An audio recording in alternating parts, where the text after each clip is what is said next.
Es importante tener o preguntar sobre la edad del paciente.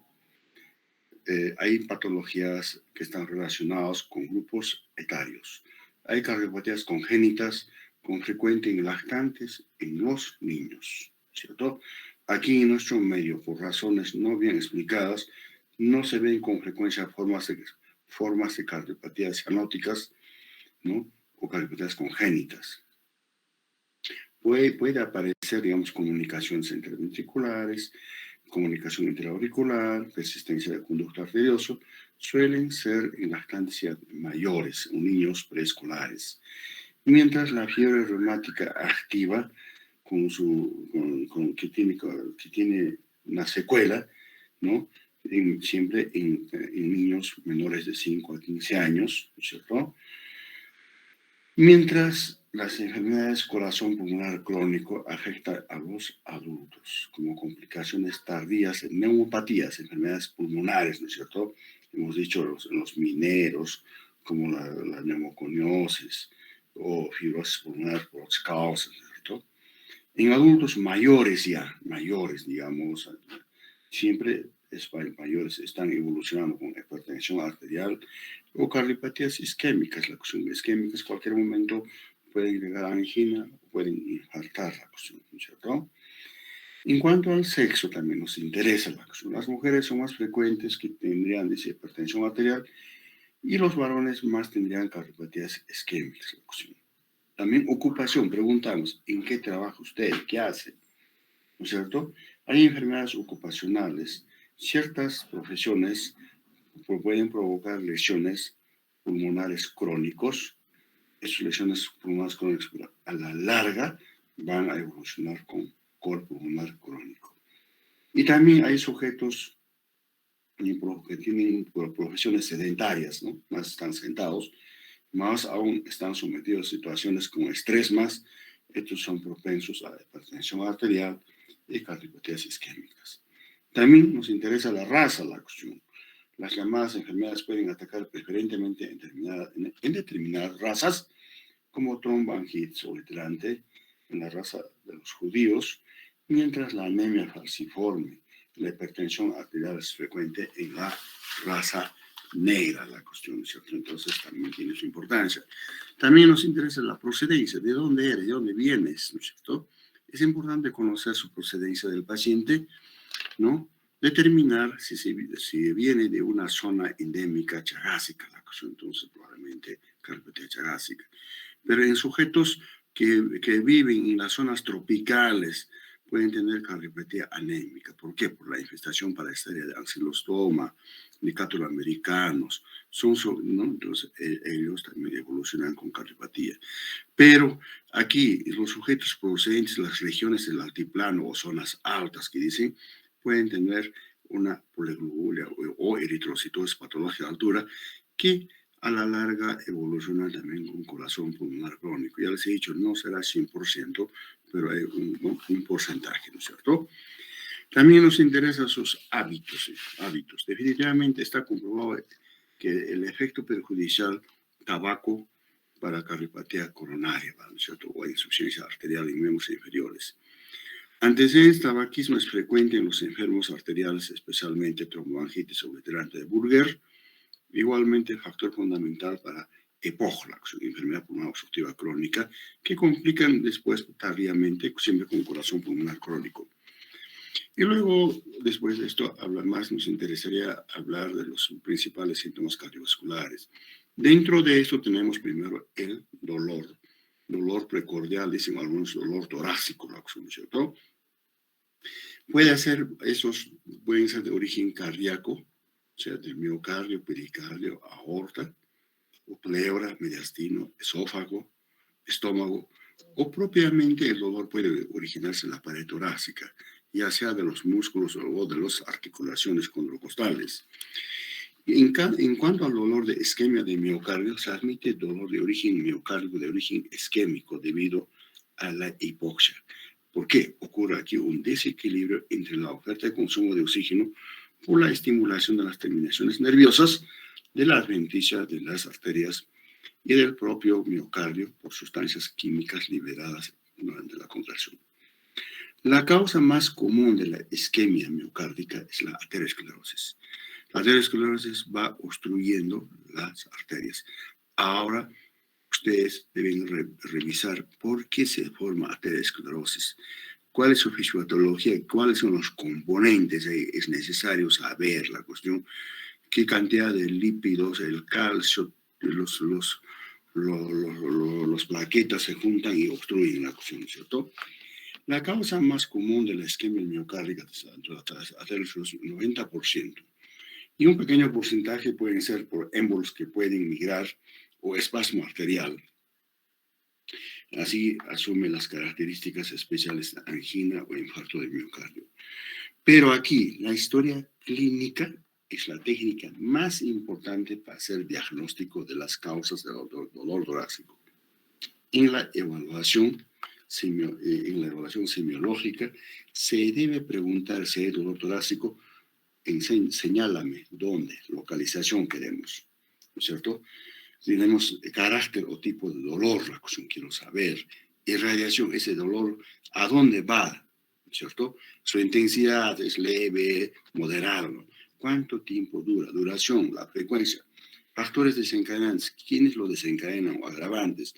Factores atenuantes o síntomas concomitantes que se acompañan, ¿no es cierto? Entonces, cuando hay dolor, estas cosas preguntamos. En cuanto a la localización, si es típica, es retroesternal. Si es atípica, puede ser directamente en el cuello, en el abdomen, inclusive, algunas veces en la región del epigastrio. Carácter del dolor, siempre, ojo, dolor anginoso casi siempre es constrictiva o opresivo, me aprieta la cuestión, te dice el paciente, teniendo en cuenta el paciente sensación de algo que le aprieta en la región retroesternal. Si me dice, me punza la cuestión, entonces ya mejor la cuestión, bueno, nada que ver con el corazón. Irradiación, ¿a dónde va ese dolor? ¿Cierto? ¿A dónde la cuestión? Entonces, puede irradiarse al pabellón de las auriculares, maxilar inferior, a la nuca, miembros superiores, al hombro, región epigástrico, todo, ¿no? El típico siempre me dicen el cuello, al hombro izquierdo, al brazo izquierdo, la cuestión así, ¿no es cierto? Pero algunos también la cuestión lo alteran, la cuestión, entonces eso. Duración. El dolor de angina de pecho puede durar 2-3 minutos, raramente sobrepasar 10 minutos. Siempre están asociados más con los esfuerzos físicos, con, digamos, con la tensión emocional, todas esas cosas, ¿no es cierto? Entonces, ahora, si es una angina inestable, puede durar hasta 20 minutos, mientras si fuera infarto, pues, sobrepasa de 20 minutos, continúa el dolor, ¿cierto? En intensidad varía del grado de compromiso isquémico. Puede ser clasificado como un dolor leve, moderado o dolor intenso, ¿no es cierto? Factores desencadenantes o agravantes. Dolor angina de pecho ocurre casi invariablemente con esfuerzo físico, tales como grandes emociones, caminar contra el frío, taquicardias, después de la ingestión de las comidas copiosas.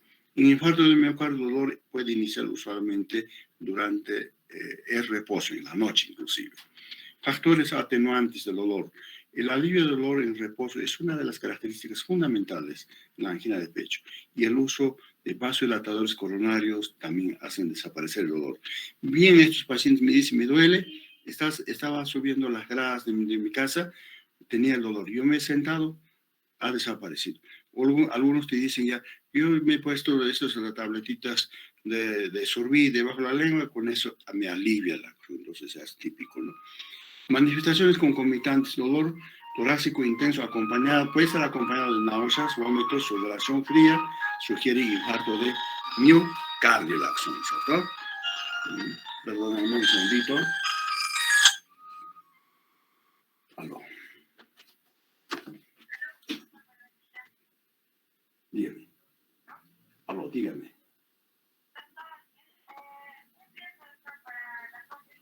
Perfecto, listo, me hace recordar, hasta luego. ¿Ya? Entonces, ahora, hay personas que no presentan dolor, pueden infartar, pueden estar con angina de pecho. Son pacientes ancianos, pacientes diabéticos, no presentan dolor torácico. Si no, se acompañan algunos solamente con náuseas, vómitos, sudoración fría, disnea o algunos con vértigos. Entonces, tener mucho en cuenta los pacientes. También es importante tomar en cuenta factores de riesgo coronario que pueden estar asociados a su enfermedad. Si yo tengo con dolor torácico, paciente con hipertensión arterial de larga data, paciente con diabetes mellitus, tabaquismo fumador, aquellos que tienen hiperlipidemia, obesidad, sedentario, en las mujeres uso de anticonceptivos orales, estrés psíquico, emocional, prolongado, historia familiar, y en la familia ya, mi padre ha muerto, mi abuelito ha muerto, entonces ya es factor genético. Y también con personas que tengan edades más 45, 65 años de edad. Si me dice un niño que tiene 7 años, le duele el pecho, no, eso será pues muscular, por otra cosa, ¿no? Entonces, eso se debe tomar en cuenta, ¿no? Ahora, otro dolor puede ser dolor de origen aórtico, de la aorta. Ustedes saben muy bien, la aorta, la cuestión está ahí, no provoca dolor, pero puede haber aneurisma de la aorta con el tiempo, un trabajador, digamos, o un trabajador manual, la cuestión. Pero puede haber disección aguda de la aorta, ruptura la cuestión, aneurisma disecante de la aorta se llama. Ocurre, la parte íntima se rompe la cuestión y ocurre extravasamiento de sangre dentro de la pared de la aorta, favoreciendo desprendimiento de los planos de la túnica media. Incide más en los pacientes que tienen hipertensión arterial. Crisis dolorosa en estos pacientes es un dolor, el paciente está muy inquieto, se echa, se levanta, se revuelca en la cama, adopta posiciones extrañas, comprime el tórax con la almohada, queriendo obtener algún alivio, ¿no es cierto? Entonces busca la acción. Es un dolor muy, muy intenso. Pero pacientes mayores, pacientes hipertensos, alguna vez se ha visto en las embarazadas. Ahora, también puede haber dolor de origen pericárdico. Es dolor de origen pericárdico cuando hay proceso inflamatorio del pericardio, ¿no? Una pericarditis, puede ser de etiología viral o de otra causa la acción. Entonces, hay también dolor. Puede confundirnos con la angina de pecho, con infarto de miocardio, con tromboembolia pulmonar, etc. El dolor es tipo constrictivo, oprime también, o quemazón de gran intensidad. Acostumbra a ser continua durante varias horas. No se relaciona con los ejercicios. Se agrava con la respiración.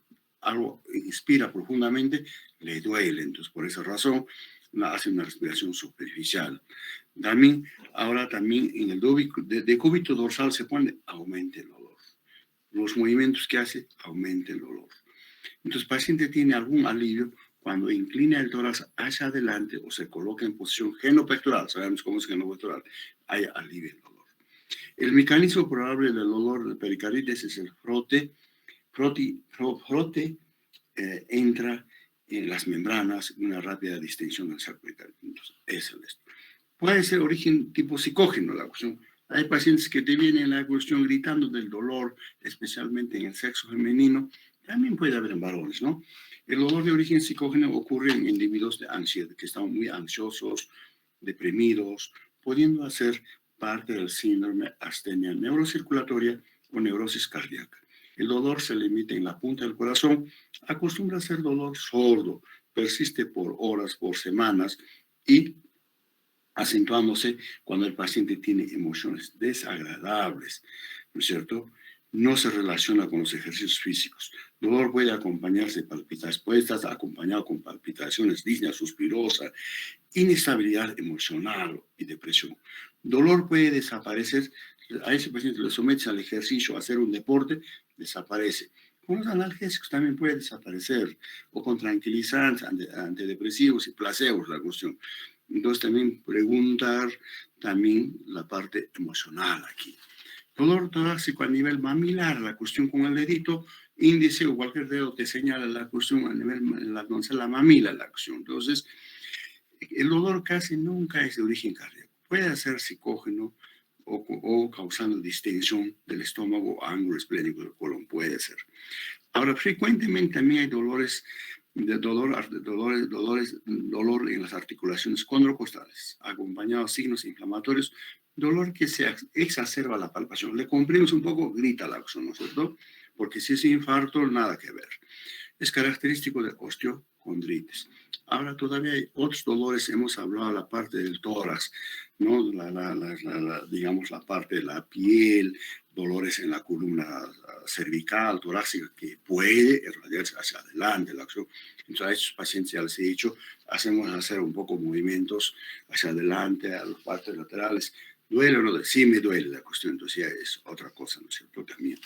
Y luego otro síntoma son las palpitaciones, la acción. Es, frecuentemente también caminan, me palpita mi corazón, ¿no es cierto? La palpitación es una percepción consciente, pero es desagradable esos latidos, ¿no? Para el paciente. Hay variaciones en cuanto a la frecuencia, irregularidad al ritmo, aumento del volumen sistólico o de la contractibilidad del miocardio. Pueden ser causa frecuente de factores desencadenantes de las palpitaciones temporales, claramente están estos temporales relacionados con uso de alcoholes, entonces, o que fuman también hierba de mate algunos, anfetaminas, cocaína, descongestionantes nasales. ¿Qué tienen descongestionantes nasales? Pues tienen, ¿no es cierto?, los simpáticos miméticos, ¿no? También el uso de café, té, Coca-Cola, broncodilatadores como para pacientes asmáticos B2 antagonistas, ¿no es cierto? Síntomas pueden asociarse con sudoración fría, lipotimia, etc. Dentro de las palpitaciones, las más principales son palpitaciones de esfuerzo. Uno, surgen después de un esfuerzo físico, pero desaparecen en el reposo. Los cardiópatas se acompañan de disnea, palpitaciones, se inicia más o menos súbito, pero desaparece en forma gradual, poco a poco. Segundo, palpitaciones de alteraciones del ritmo cardíaco. Nuestro corazón tiene pues, su ritmo cardíaco, ¿no es cierto? Pero se ha alterado. Si se ha alterado, entonces hay arritmias, irregularidades, ¿no es cierto? Entonces se origina por la arritmia cardíaca, principalmente puede haber extrasístoles supraventriculares, ventriculares, taquicardias, bradicardias significativas, bloqueos auriculoventriculares, ya sea de segundo grado total, ¿no es cierto? Etcétera, etcétera. O también puede haber taquicardias paroxísticas, bruscamente la ocasión de aparición, ¿no es cierto? Pero estos taquicardias paroxísticas, el inicio del crisis es brusco, también desaparecen bruscamente. Y también otro que es la fibrilación auricular, auricular, es común en el enfermo, algunas veces otros no perciben, otros perciben sus palpitaciones, ¿no es cierto? Y también otro, tercero sería palpitaciones asociadas a los disturbios emocionales. Es personas que están todo con problemas, la cuestión de ansiedad, ¿no?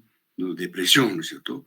Pueden hacer falta dolor precordial, o ellos están con dolor precordial, disnea suspirosa, pero también están con palpitaciones, cuyo origen resulta de las agresiones, emociones, castigo, miedo, amenaza, desajuste conyugal, problemas económicos, insatisfacción sexual, hemos dicho, pérdida de un miembro de la familia, un amigo, la cuestión, ¿cierto? Entonces, esos frecuentemente nos dicen, estoy con una palpitación, ¿cierto? Desde el punto de vista clínico, el paciente refiere palpitaciones o sufre palpitaciones. Es importante averiguar antecedentes de afecciones cardíacas. No sé, antes ha tenido las arritmias, ha tenido hipertensión, o actualmente está con nefropatía, o sufre de hipertiroidismo, anemia, uso de los medicamentos del paciente, o algunos alimentos, la cuestión que pueden causar, ¿no? Y la mayoría de los pacientes consideran que las palpitaciones siempre denotan cardiopatía grave, la cuestión. Ellos dicen, no, aquí voy a morir, la cuestión. Por lo que viven en un temor de una muerte inminente, esta preocupación aumenta su ansiedad y con ella la actividad del sistema autonómico que de alguna manera incrementa la contractibilidad cardíaca y la sensibilidad, ¿no? En grado suficiente que les permite percibir sus propios latidos durante lapsos variables, la cuestión, ¿no? Entonces también algunas drogas, la acción, como los digitales que utilizan también las arritmias, también pueden tener. Luego, otro síntoma, la disnea, la cuestión aquí también, siempre la disnea está entre el aparato respiratorio y cardiovascular, ¿no es cierto? Ya hemos dicho que por la falta de aire, hay disnea objetiva, subjetiva. En cuanto a las causas de la disnea, siempre están entonces origen cardíaco, respiratorio, alteraciones metabólicas, ¿no es cierto? Alteraciones metabólicas están con acidosis metabólica, pacientes diabéticos que pueden evolucionar a acidosis metabólica, pacientes con insuficiencia renal con acidosis metabólica. También pacientes con anemia.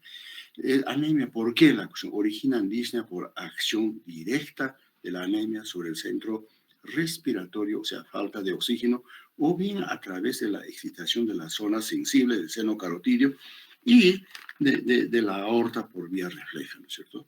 Y el origen psicógeno, ya hemos hablado, la cuestión, entonces pacientes también tienen su disnea, la cuestión. La disnea de origen cardíaco, ¿por qué? La cuestión, su fisiopatología, hemos dicho, ¿no es cierto? Disnea de origen cardíaco se debe fundamentalmente a las perturbaciones de la hematosis, o sea, alteraciones de la hematosis, o sea, el intercambio del oxígeno a hidróxido carbónico, propias del pulmón congestionado, ocurre esto, por aumento de presión hidrostática capilar pulmonar que ocurre debido a la insuficiencia cardíaca izquierda. Ojo, esa es su fisiopatología. Presenta sus características propias en cuanto a la duración, evolución, relación al esfuerzo físico y posición que adopta el paciente que permite reconocer. La disnea de causa cardíaca se reconoce por los siguientes mecanismos o mecanismos fisiopatológicos. La congestión pulmonar es la causa importante de la insuficiencia cardíaca izquierda. Dentro de eso está estenosis mitral, que dificulta paso de sangre de la aurícula al ventrículo izquierdo. Y entonces hay disminución de eso, entonces hay disminución de capacidad del contraste, ¿no es cierto? Entonces hay dilatación de la aurícula izquierda y luego después aumento de presión y luego en forma retrógrada se transmite a los vasos pulmonares, a las venas pulmonares, y luego a las capilares pulmonares, donde aumenta presión hidrostática capilar pulmonar, ¿no es cierto? Si hay aumento de presión capilar pulmonar, el líquido trasuda primeramente al intersticio pulmonar, a los arcos alveolares. Ya aparece ahí congestión pulmonar, ya dificulta la respiración, ¿no es cierto? Entonces, es esto. Inclusive la cuestión, los capilares pulmonares tenían una presión de 10 milímetros de mercurio, hemos dicho 10 a 12, pero aquí aumentó 25 a 35, entonces de hecho tiene que haber salida de líquido, ¿no es cierto? Inclusive esa congestión pulmonar, llenado los alvéolos, puede llevar edema agudo de pulmón. Y aquí pues interviene también posición horizontal. Ese paciente, la cuestión, siempre el cardíaco duerme más en posición sentado, semisentado, en posición ortopnea, pero si le obligas a dormir, la cuestión va al hospital, le quitas eso, la cuestión horizontal, entonces hay aumento o retorno de las venas o congestionar los pulmones, ¿no es cierto? Entonces, fácilmente puede hacerte hasta edema agudo de pulmón. Bueno, eso en la noche lo llamamos es disnea paroxística nocturna la cuestión, ¿no? Entonces, por esa razón, bueno, más adelante vamos a hablar. Clasificación de la disnea casi similar que hemos hablado en aparato respiratorio. Hay disnea fisiológica, de disnea de esfuerzo, medianos esfuerzos, pequeños esfuerzos, ortopnea, tripopnea, ¿no? ¿No es cierto? Ahora aquí es lo más importante de la acción. ¿Qué pasa con el paciente cardíaco? Aparentemente puede estar asintomático la cuestión, pero ya tiene valvulopatía o ya tiene una insuficiencia cardíaca izquierda, ¿no es cierto?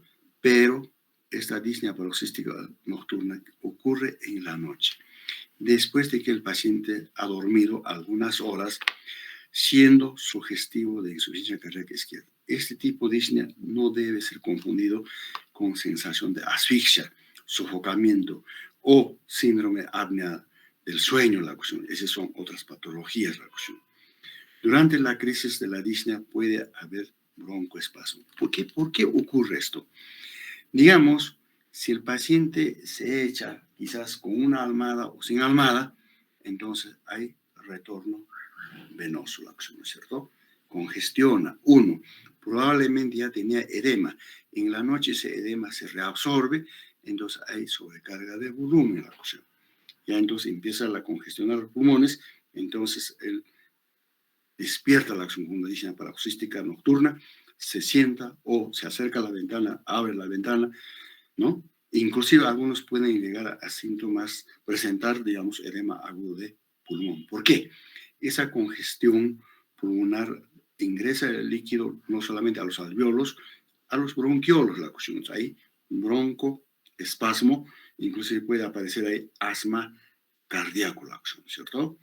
Mientras se siente el paciente, digamos, de susto o se para, puede mejorar o puede volver a dormir. Algunos ya no quieren dormir. ¿Por qué? Porque ahorita mejor voy a morir, mejor ya no quiero echarme, ¿no? Esa es frecuente la cuestión, ¿no? Y ahora, el otro es disnea Cheyne-Stokes. Hemos hablado sobre esto ya, entonces es el mismo casi la cuestión, ¿no es cierto? ¿Ya? Habla de intolerancia a los esfuerzos, otro síntoma. Disnea y la intolerancia a los esfuerzos ocurren juntas con gran frecuencia, más no son síntomas exactamente iguales. Disnea es diferente. Su fundamento fisiopatológico de la disnea presenta diferencias significativas. Esta disnea depende básicamente de la congestión pulmonar. Se relaciona con disfunción ventricular izquierda, ¿no es cierto? Ahora, fatiga, ¿por qué? Se confunde esa disnea con fatiga. Fatiga es una sensación de cansancio, falta de energía, la cuestión. Estoy cansado, no quiero hacer nada, la cuestión. ¿Sí? Entonces, esa falta de energía está para realizar pequeños esfuerzos, reposo. Fatiga es síntoma importante de la insuficiencia cardíaca, estando relacionado con la disminución de débito cardíaco y aprovechamiento inadecuado de oxígeno por la musculatura esquelética.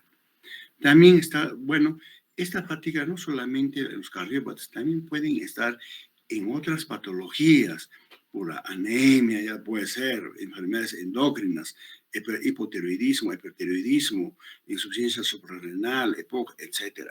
Ahora también se confunden con la astenia. También a la astenia es sensación de cansancio, realiza pequeños esfuerzos, también se cansa, nos hace confundir a veces, me falta. Entonces, si no encuentras nada, piénsalo en la fatiga, puede ser cardíaco o no cardíaco, astenia también puede estar relacionado con otras enfermedades. Tos, me tengo tos y tos, llegan a parar el neumólogo, la acción, todo, estoy expectorando, ¿qué cosa expectora? Es una expectoración mucoide, blanquecina, escucha la cuestión como una bronquitis, empiezan a tratar los neumólogos, todo, pero es un cardíaco la acción. Todos es un síntoma frecuente de los pacientes con insuficiencia cardíaca izquierda o insuficiencia cardíaca congestiva, constituido por los mecanismos de mantenimiento de la permeabilidad alveobronquial o traqueobronquial cuando hay secreciones. Se caracteriza por una tos seca, más intensa en la noche. ¿Por qué?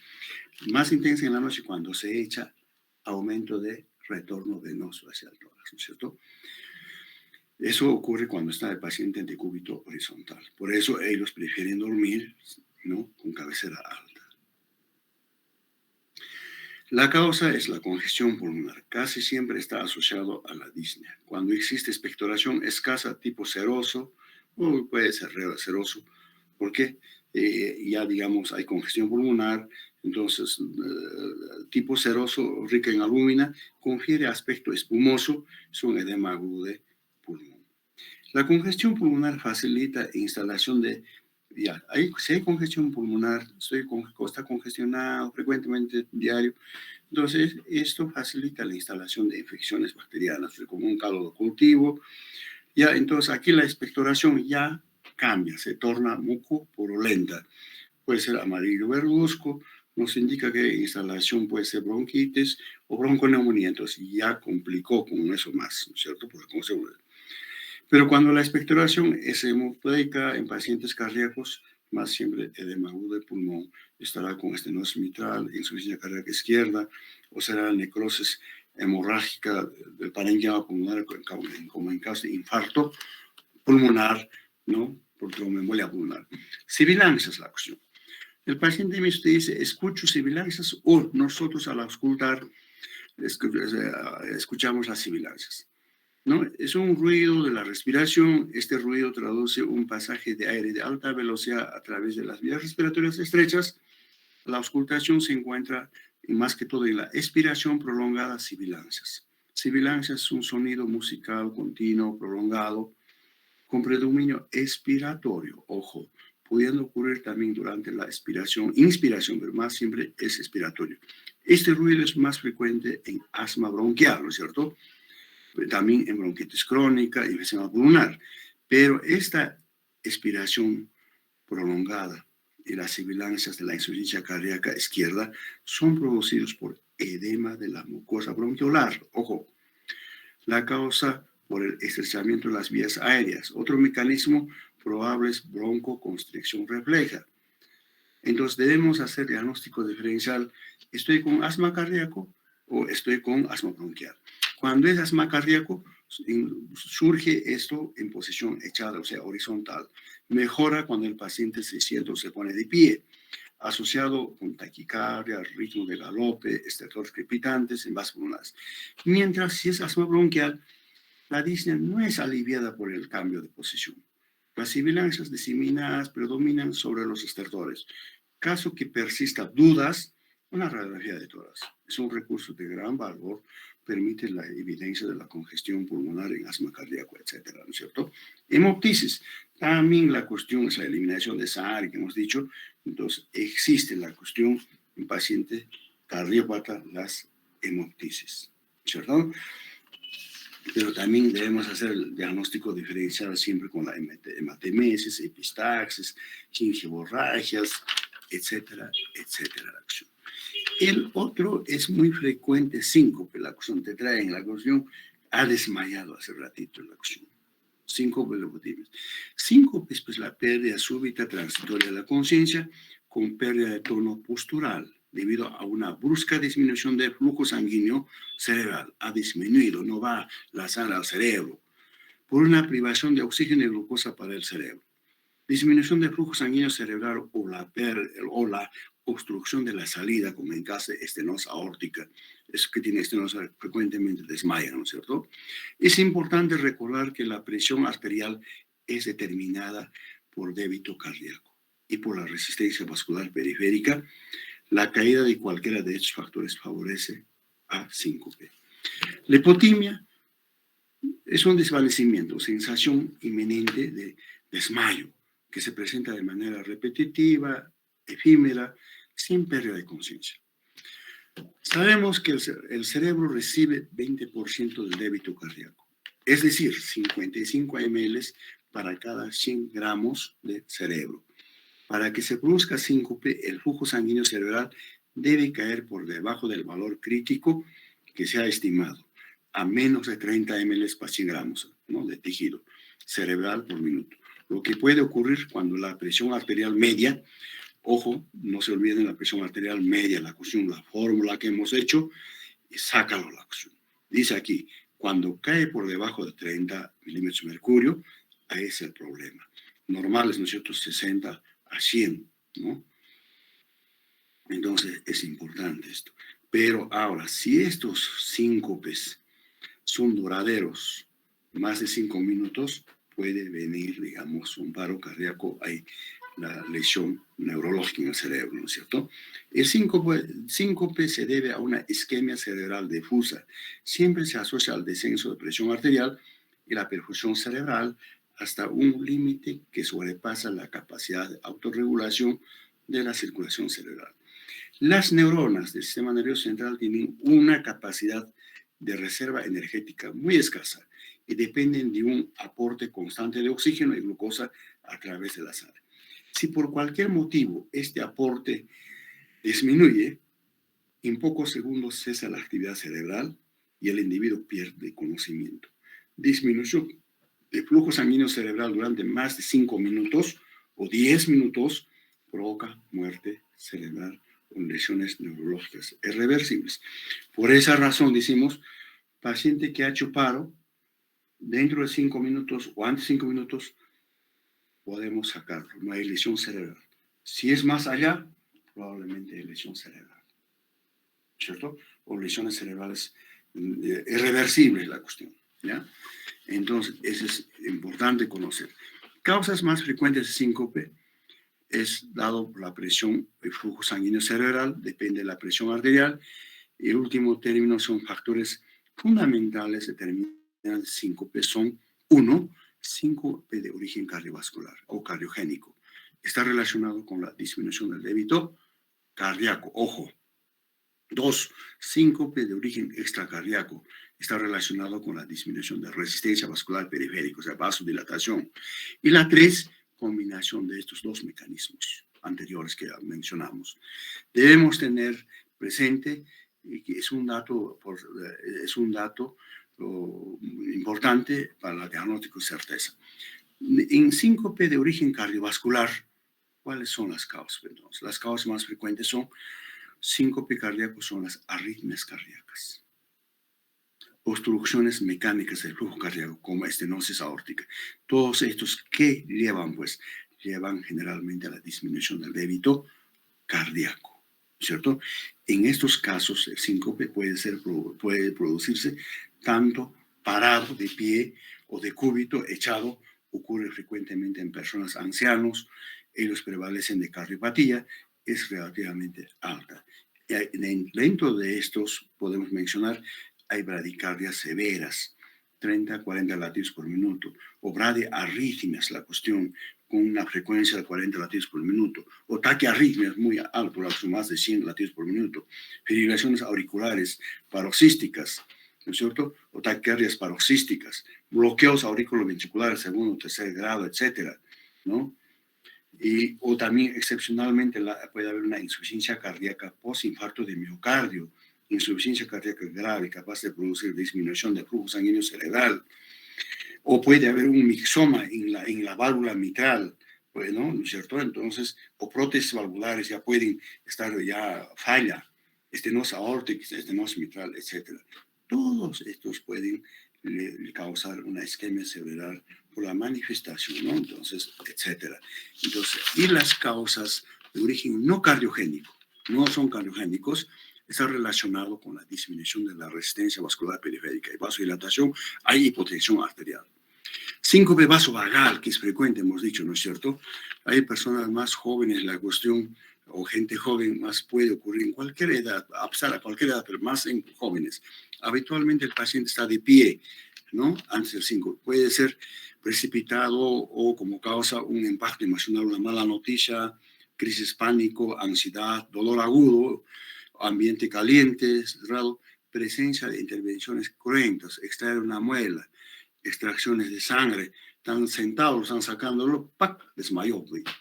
O extracciones dentales a los entes, ¿cuántas veces les pasa ahí en su sillón la cuestión desmayándolo?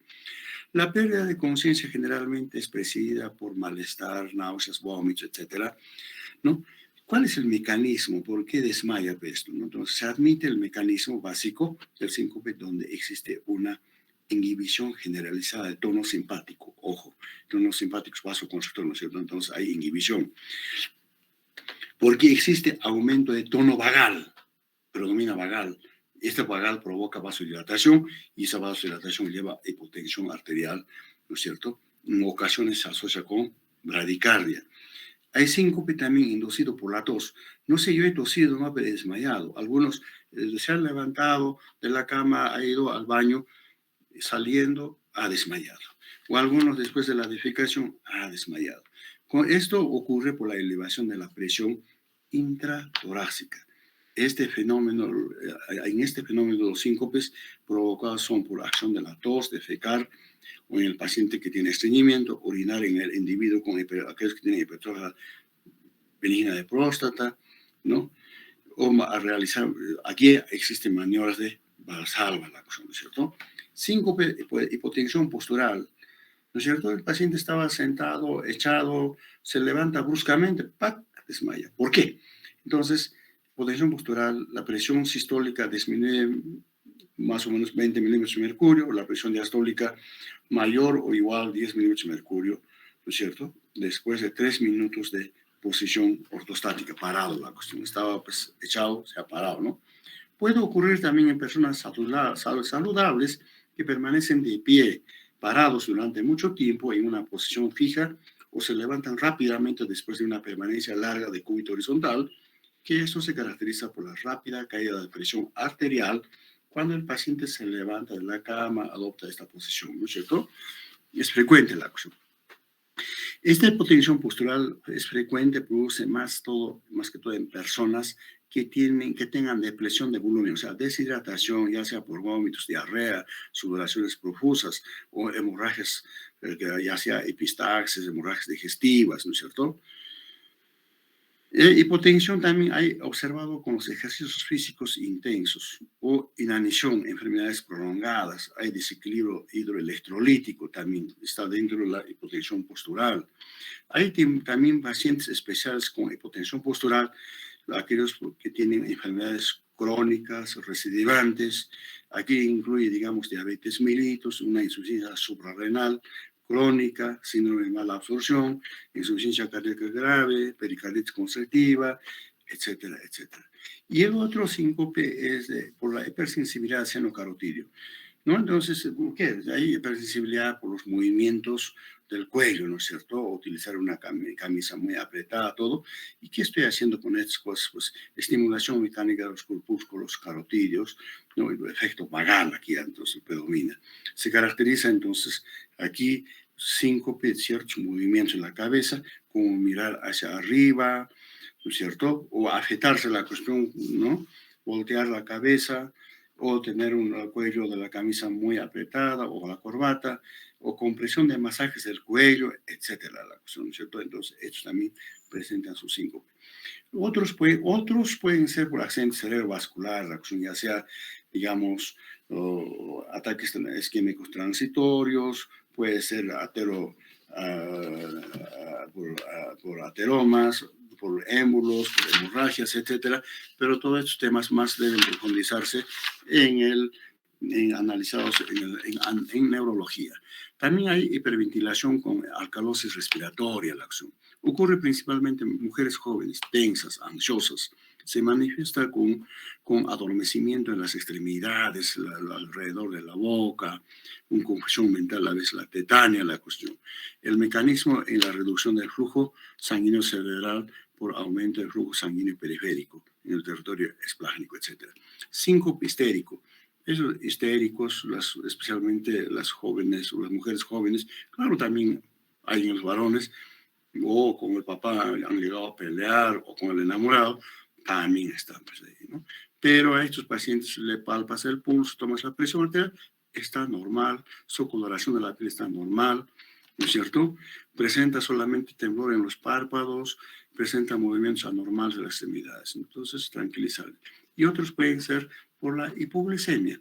Mi glucosa pues, ha bajado la cuestión, o no he tomado mi desayuno, me he ido a la universidad, las 11 o 12 de la mañana y me puede darme la cuestión, ¿no es cierto? U otros la cuestión que estaban utilizando sus hipoglucemiantes orales, insulina, es diabético, se han excedido con la dosis, la cuestión también puede ocurrir. Jóvenes, bueno, hasta aquí me van a dar un permiso, mañana continuamos, mañana me preguntan, por favor, hasta luego.